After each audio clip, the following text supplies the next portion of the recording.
आज मानो लग रहा है कि यज्ञ सफल हुआ।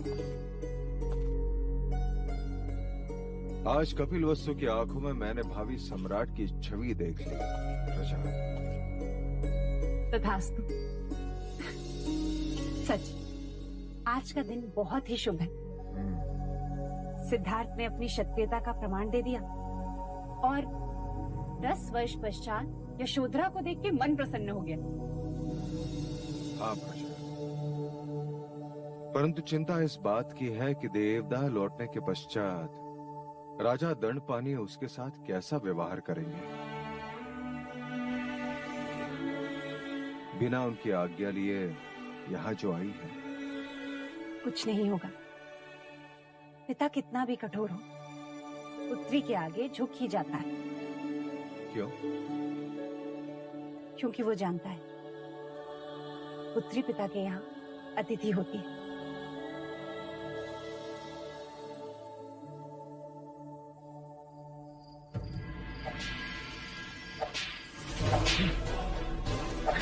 छोड़ो, छोड़ो देवदत्त, छोड़ो। ये क्या है?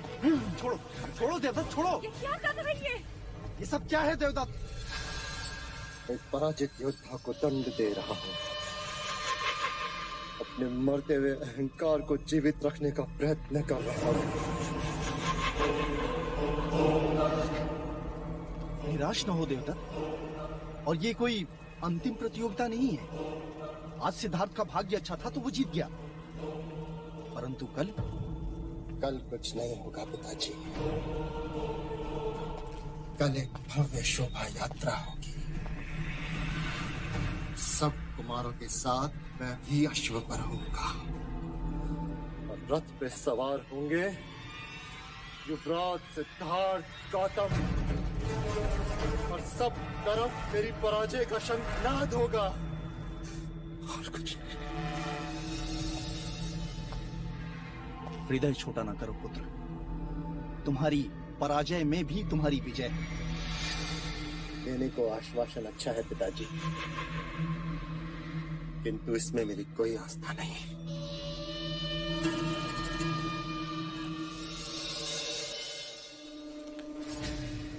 इस पर तो है, महाराज ने दिया है, तुम्हारे लिए है।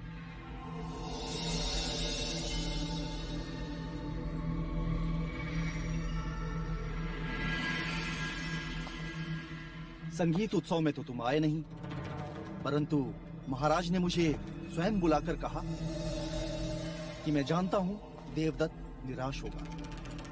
उसे जाके कहना कि स्पर्धा में कोई विजयी होता है तो कोई पराजित, परंतु इसका अर्थ ये नहीं कि जो पराजित हुआ उसका मूल्य कम हो गया। देवदत्त और सिद्धार्थ तो कपिल वस्तु के दो नेत्र हैं। सिद्धार्थ मेरा अभिमान है तो देवदत्त सम्मान।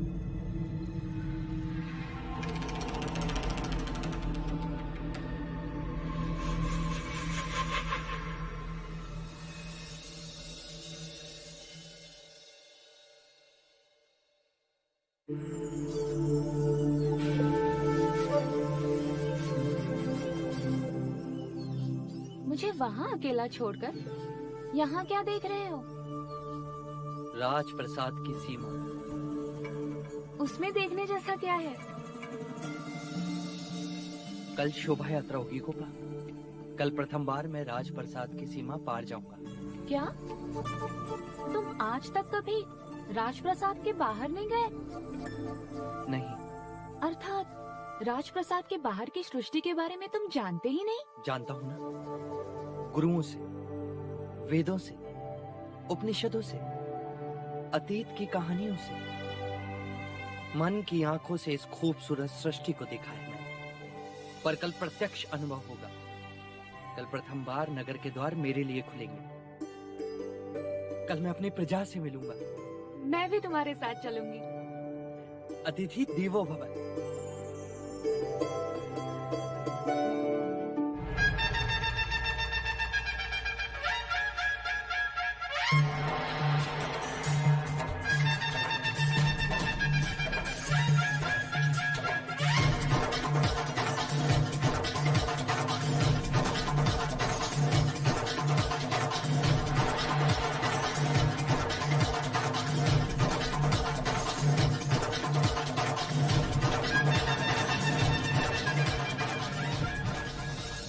सावधानी रखी है ना महामंत्री?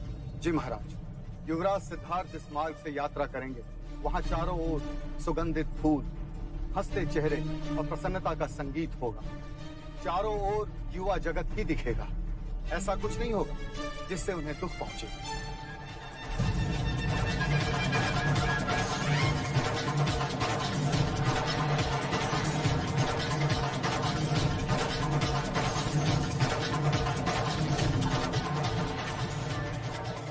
युवराज, जब आप महाराज बने तो मुझे अपना रक्षक बना लेना।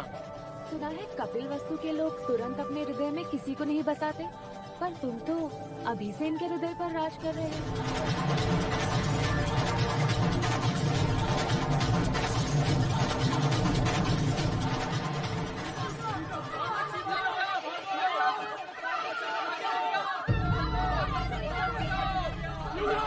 युवराज बचाओ, युवराज बचाओ, युवराज।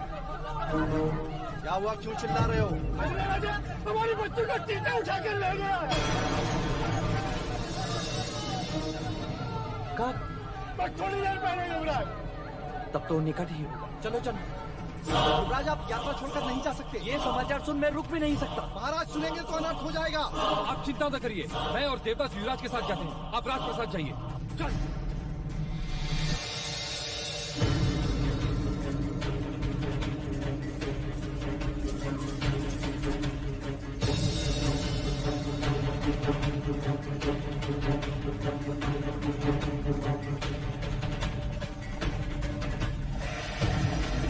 क्या चीते यहाँ अधिकांश देखे जाते हैं? नहीं युवराज, कुछ ही दिन हुए जंगल में आग लगी थी, तब चीते बस्ती की ओर आ गए।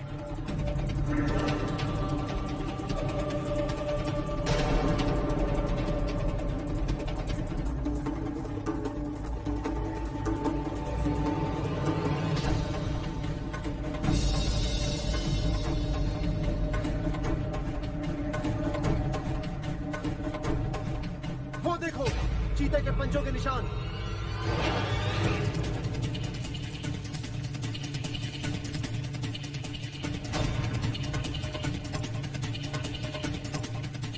पंजों के चिन्ह पूरब दिशा की ओर जा रहे हैं। चलो।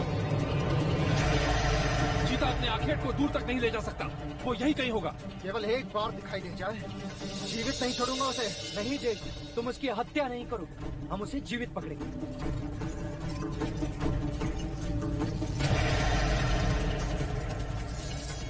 सुना, बच्चे की रोने की ध्वनि वहाँ झाड़ियों से आ रही है।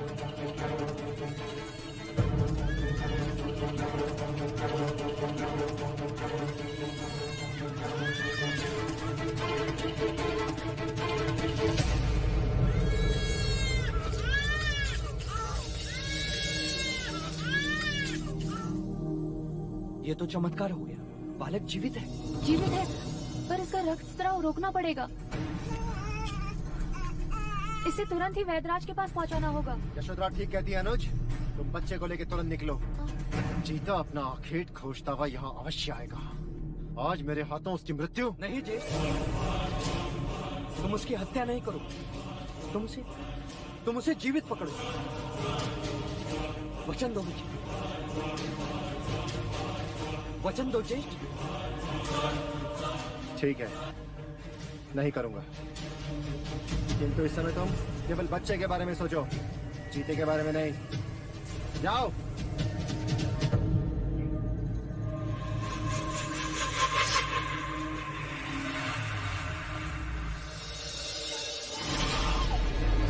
वैद्यराज को बुलाइए।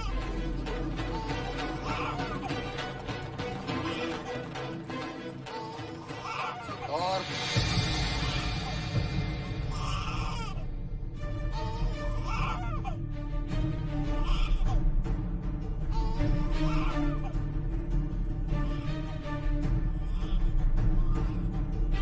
तुम्हें इस बच्चे को यहाँ लाने की कोई आवश्यकता नहीं थी।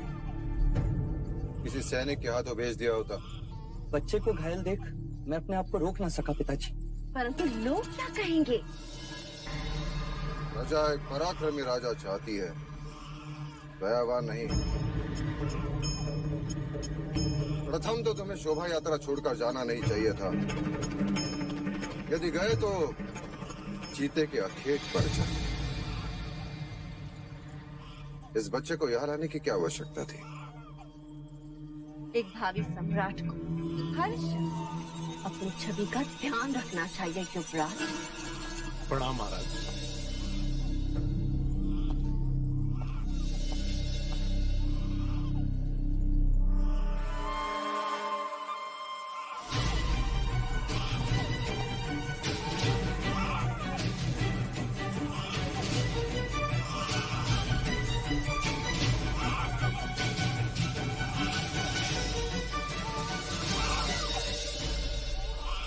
रक्तस्राव रोकने का प्राथमिक उपचार कारगर रहा।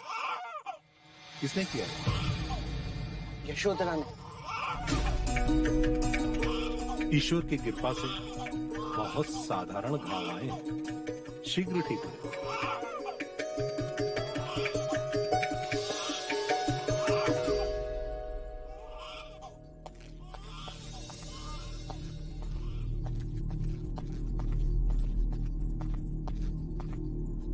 आज हमारे पुत्र ने एक बच्चे के प्राण बचा लिए थे, परंतु एक शूरवीर कहलाने का अवसर खो दिया।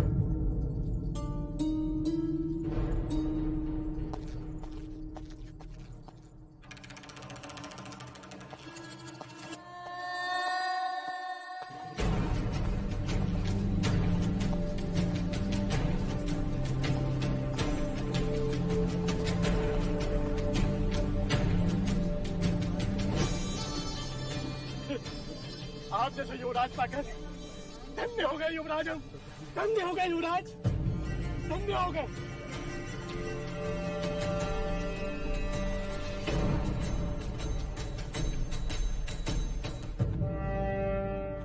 युवराज की, युवराज की, युवराज की, युवराज की, युवराज की, युवराज की, युवराज की। पूरा राजप्रसाद आपके पुत्र के जयघोष से गूंज रहा है देव। सम्राट में करुणा नहीं होनी चाहिए प्रजापति। सत्ता वही रहती है जहाँ भय होता है। मैं मानता हूँ कि आयु के साथ साथ विचार भी बदलते हैं, परंतु आंखों में अपने पिता के प्रति स्नेह घटता है, ये कभी नहीं सुना था। सिद्धार्थ,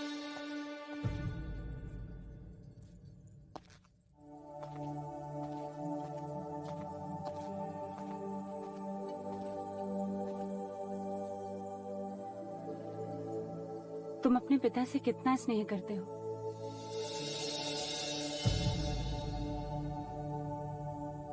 जितना एक पुत्र अपने पिता से करता है।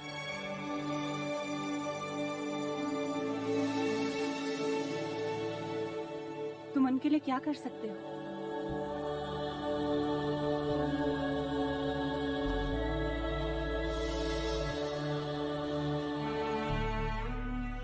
अगर वो कहें तो भी इन चरणों पर अपने प्राणों को त्याग सकता हूं।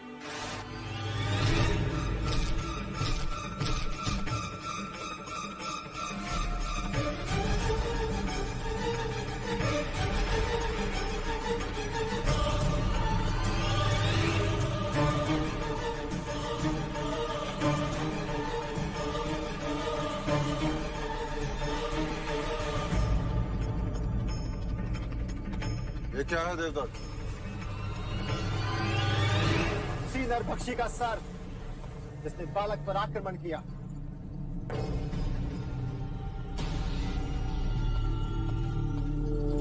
ये तुमने क्या किया जिष्ट? तुमने मुझे वचन दिया था ना कि तुम इसकी हत्या नहीं करोगे।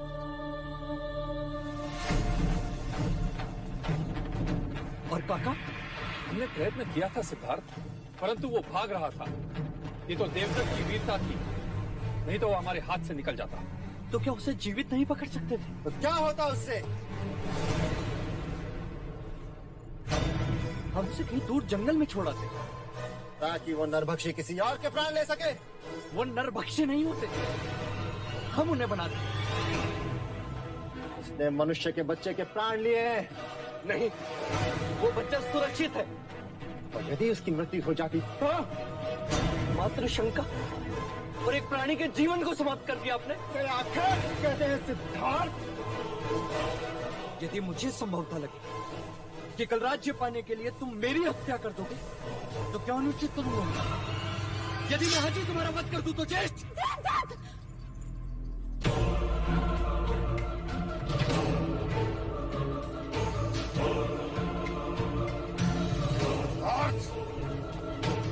अपने ज्येष्ठा से ऐसे बात नहीं करते। तलवार फेंक दो।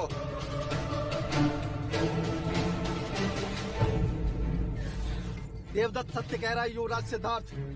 यदि पशु एक बार भी मनुष्य रक्त चख ले तो पूरी बस्ती उजाड़ देता है। और युद्ध के नाम पर हम मनुष्य होकर भी बस्तियां नहीं उजाड़ते। केवल वीरता दिखाने के लिए हम उनका जीवन छीन लेते हैं। परीक्षा हमारी और प्राण गंवाए वो हमारे लिए आखेट का आनंद और उनके लिए जीवन का अंत। क्या यह अन्याय नहीं? नहीं, मेरे देवदत्त ने कोई अन्याय नहीं किया। कहीं ये ईर्ष्या तो नहीं कि जो कार्य तुम्हें एक युवराज को करना चाहिए वही कार्य मेरे पुत्र ने पूरा कर दिया। तुम्हें तो इसकी प्रशंसा करनी चाहिए, परंतु तुम इसी को दोषी ठहरा रहे हो। क्या ये अन्याय नहीं?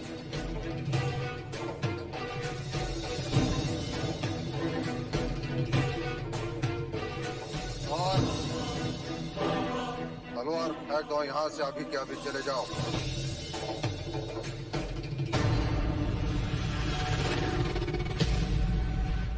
चले जाओ।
कौन हूं मैं और यहां क्यों हूं?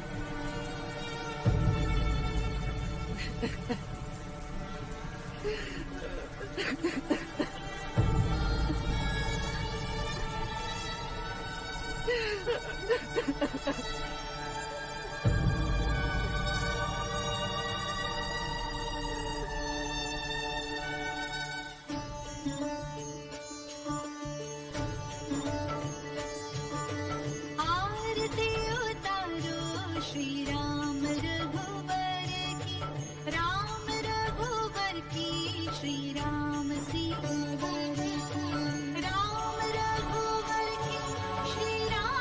सिया वर की।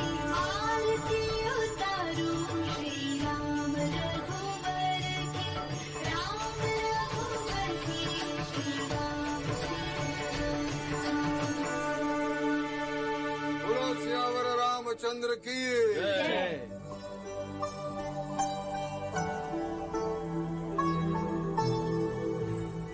महादेवी, आज का श्रृंगार अद्भुत है। आज श्रृंगार यशोधरा ने किया है। यशो, आज कोई पर्व है जिसे हम भूल रहे हैं?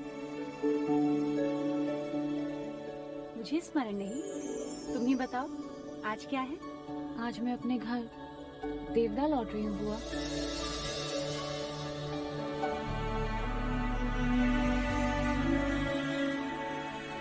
तुम जा रही हो?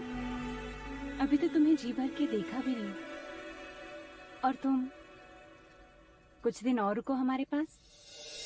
सुन लिया राम जी, बुआ कह रही है कि मैं कुछ दिन और रुक जाऊं। अब आप ही बताइए इन्हें कि वहाँ पिताजी को कौन समझाएगा। यहाँ मुझे देखकर इनका मन नहीं भर रहा, और वहाँ देवदाह में मुझे ना देखकर पिताजी का मन क्रोध से भर गया होगा।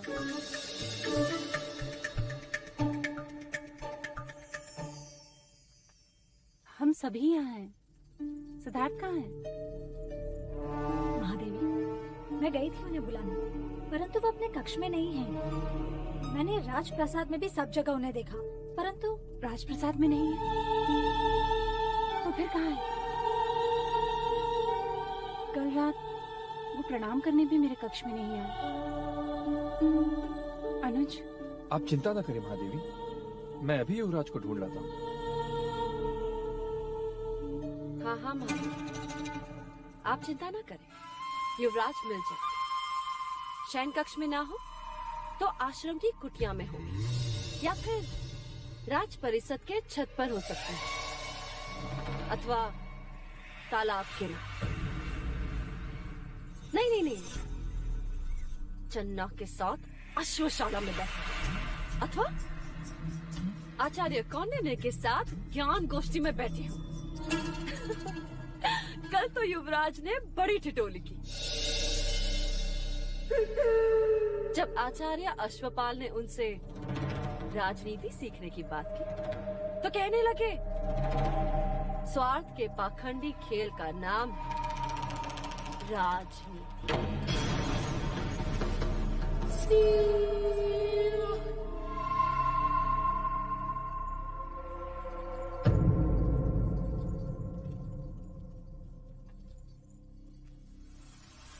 लो महादेव, मैं भी ढूंढाती हूँ हमारे युवराज को।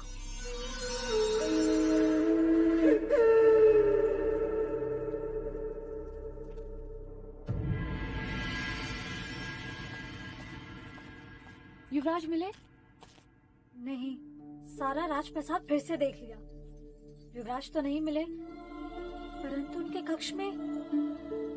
कक्ष में? कक्ष में क्या? आप स्वयं देख लें।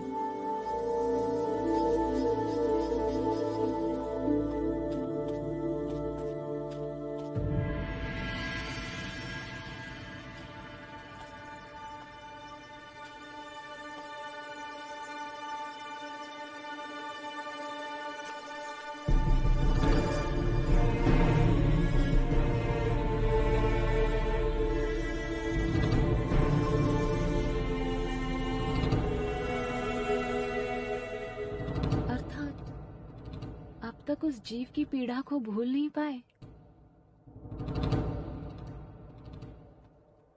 मेरा हृदय ग्लानि से भरा है।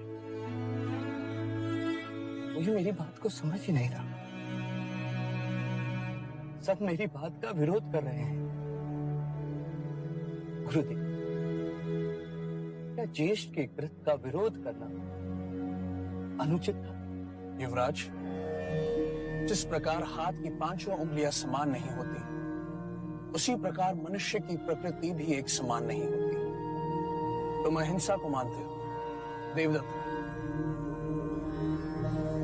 चीते ने अपनी प्रकृति में अधीन होकर बच्चे पर घात किया, और देवदत्त ने अपनी प्रकृति के अनुसार चीते का शिरच्छेद किया। तुमने अपनी प्रकृति के वश में होकर बच्चे के प्राण बचाए। जो कर सकते थे वो तुमने किया। इसमें ग्लानि से पीड़ित मत हो सिद्धार्थ। गुरुवर, मुझे इस ग्लानि से मुक्ति चाहिए। पर इस पीड़ा से कोई मुक्ति नहीं। मुक्ति है। पशुओं की प्रकृति उनके प्राण के साथ जाती है, परंतु मनुष्य चाहे तो अपनी प्रकृति बदल सकता है। वो हिंसक से अहिंसक बन सकता है। वो स्वयं पर संयम पा सकता है, जो पशु नहीं कर सकते। गुरुदेव, आप ही कोई उपाय सुझाइए। अपने मन को शांत करो। ध्यान में बैठकर अपने विचारों पर, अपनी भावनाओं पर संयम पाने का प्रयत्न करो। शांत मन मनुष्य के प्रत्येक समस्या का चिकित्सक होता है। तुम्हें अपने आप मुक्ति मिलेगी।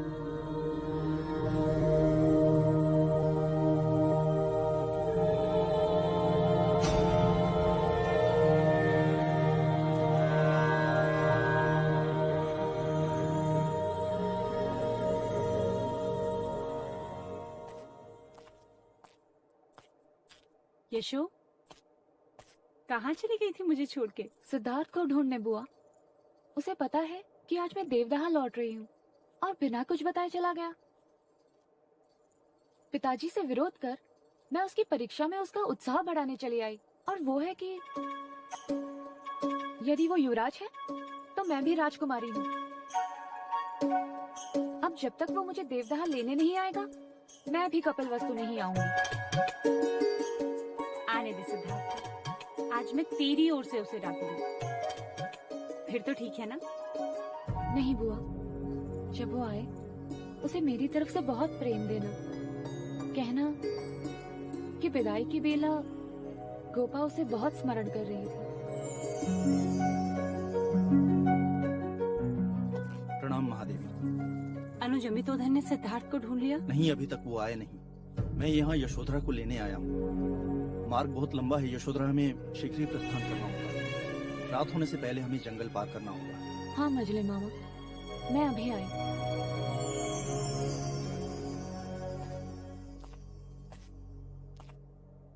अनुज, यशोधरा को छोड़ने देवदाह जा रहे हो। यदि भैया से कुछ कहा सुनी हो जाए तो मन मैला ना करना। आप निश्चिंत रहिए महादेवी, मैं अपनी मर्यादा भंग नहीं करूंगा।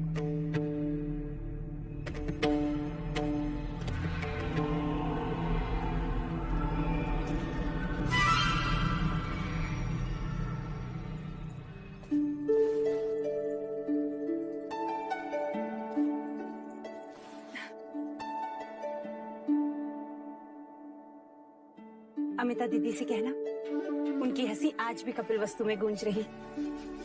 मेरी तरफ से उन्हें खूब हंसाना।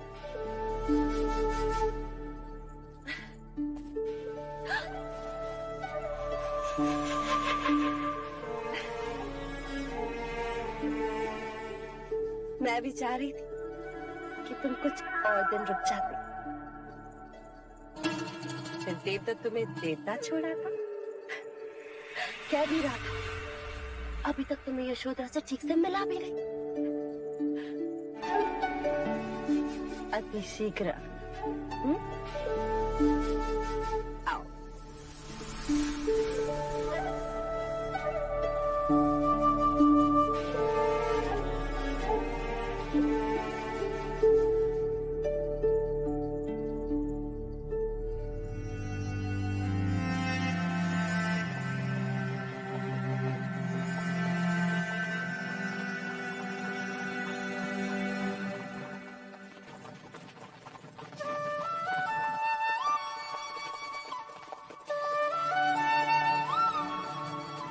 ये तो सिद्धार्थ की बांसुरी की ध्वनि है। पालकी रोकिए।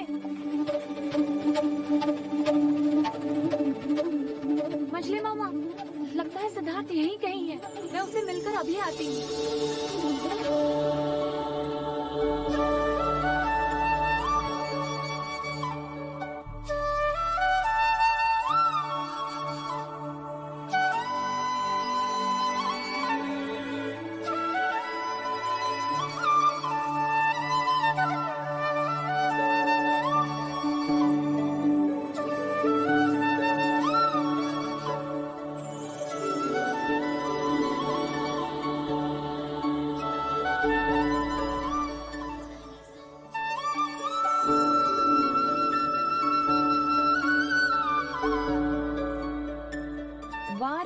आतिथ्य।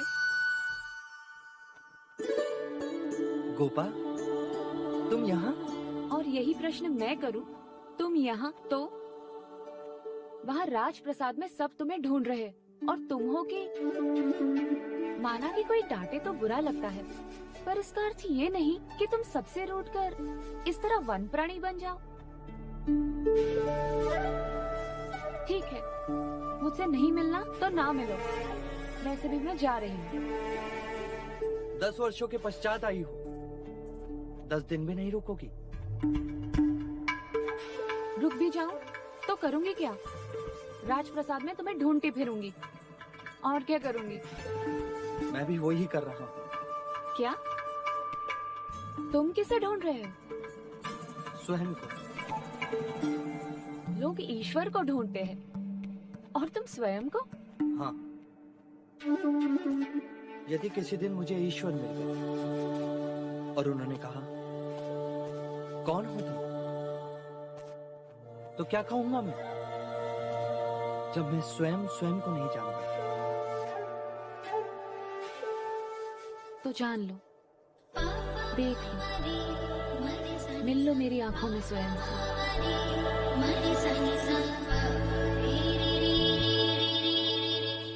यशोधरा,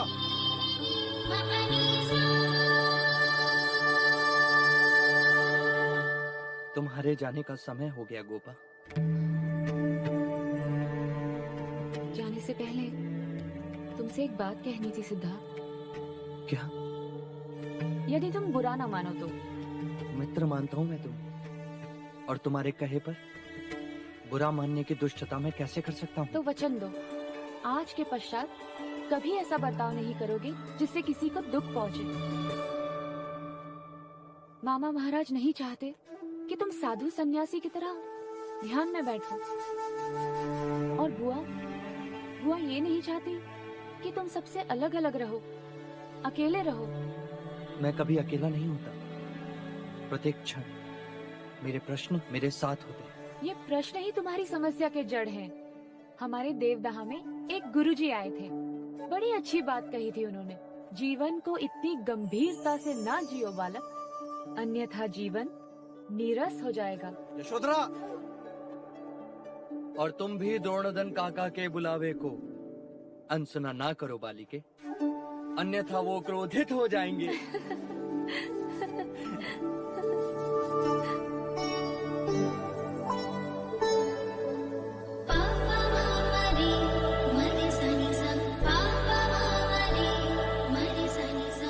फिर कब आओगी गोपा? जब तुम मुझे देवदाह लेने आओगे। जानती हो तुम, नगर के द्वार मेरे लिए नहीं खुलते गोपा। जानते हो तुम, समय के सामने किसी की नहीं चलती। तो प्रतीक्षा रहेगी समय की शाख पर उस घड़ी के उगने की।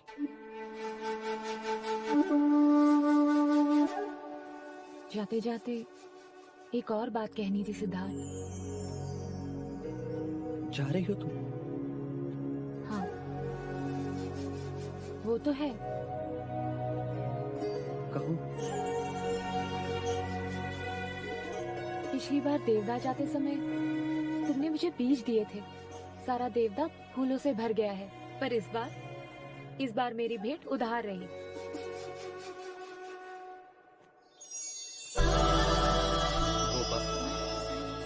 आचार्य कौंडिन्य कहते हैं, जिस समय का कार्य उसी समय कर लेना चाहिए, अन्यथा। इस समय यहाँ क्या भेंट दोगे मुझे?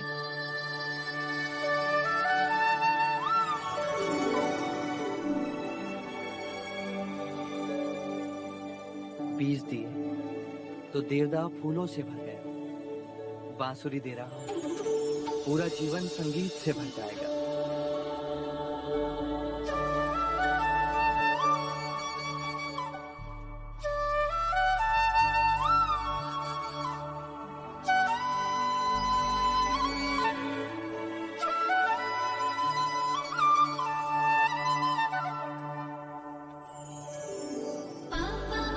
Mari,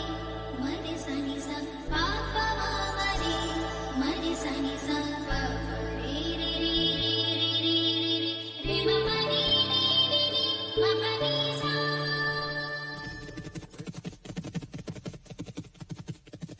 युवराज,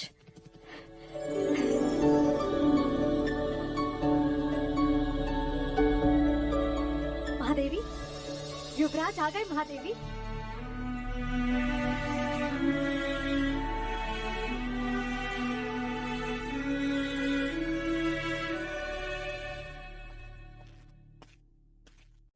सिद्धार्थ,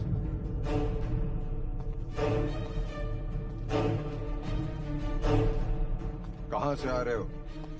उद्यान में टहलने गया था पिताजी। अथवा ध्यान में बैठने के लिए गए थे या बांसुरी बजाने? बांसुरी तो मैंने गोपा को दे दी।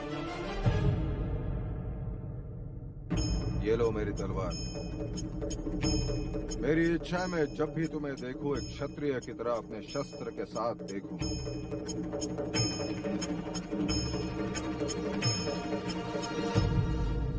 इसका भार मैं नहीं उठा सकता।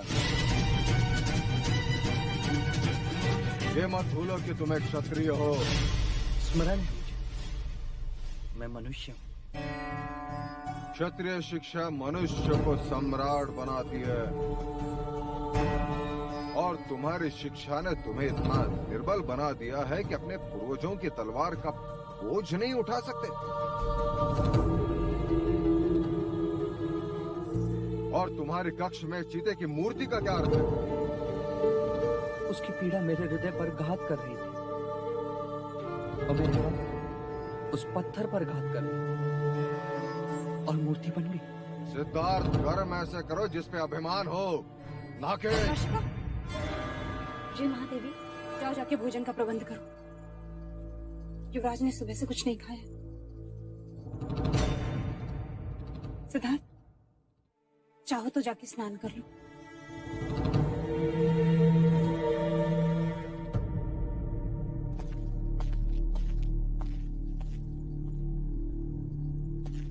भाई महाराज,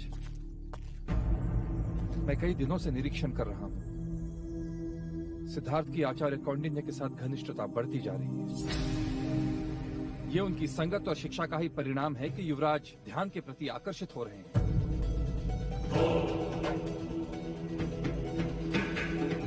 हमें आचार्य कौंडिन्य को उनके कार्य से मुक्त कर देना चाहिए। 100% काकाश्री। वैसे भी शिक्षा के नाम पे उनके पास सिखाने के लिए अब कुछ नहीं गए, केवल दक्षिणा की लालसा है बस। नहीं महाराज,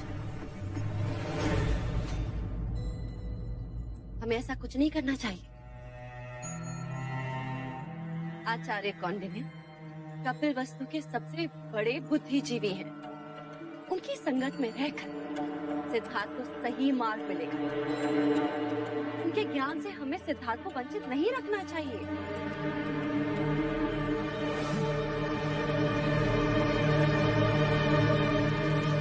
देव,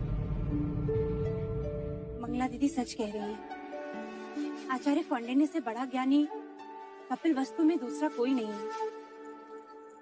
उन्होंने कोई ऐसा कार्य नहीं किया जिससे कपिल वस्तु के भविष्य को हानि, सिद्धार्थ को हानि।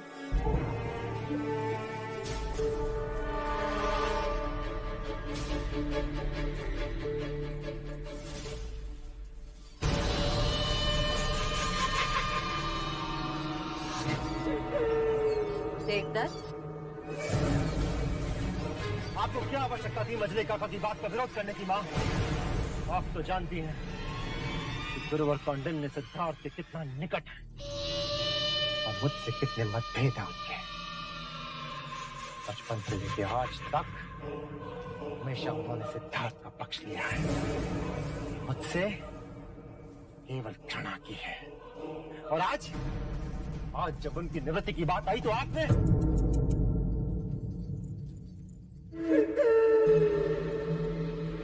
तुम तो अपने पिता की तरह ही सोचते समय आंखें छोटी कर लेते। आंखें बड़ी करके सोचो पुत्र, दूर तक दिखाई देगा। कौंडिन्य यहाँ रहेगा तो सिद्धार्थ का सन्यासी बनना निश्चित है। वो उसकी संगत में रहकर ध्यान में बैठना सीख रहा है और ध्यान में बैठने वाला सन्यासी ही बनता है, राजा नहीं। जाने अनजाने में से परंतु कौंडिन्य युवराज को कपिल वस्तु के सिंहासन से दूर लेकर जा रहा है। हमें बस इसका साथ देना चाहिए। हमारे लिए तुम्हारा कपिल वस्तु का सम्राट बनने का स्वप्न पूरा करेगा।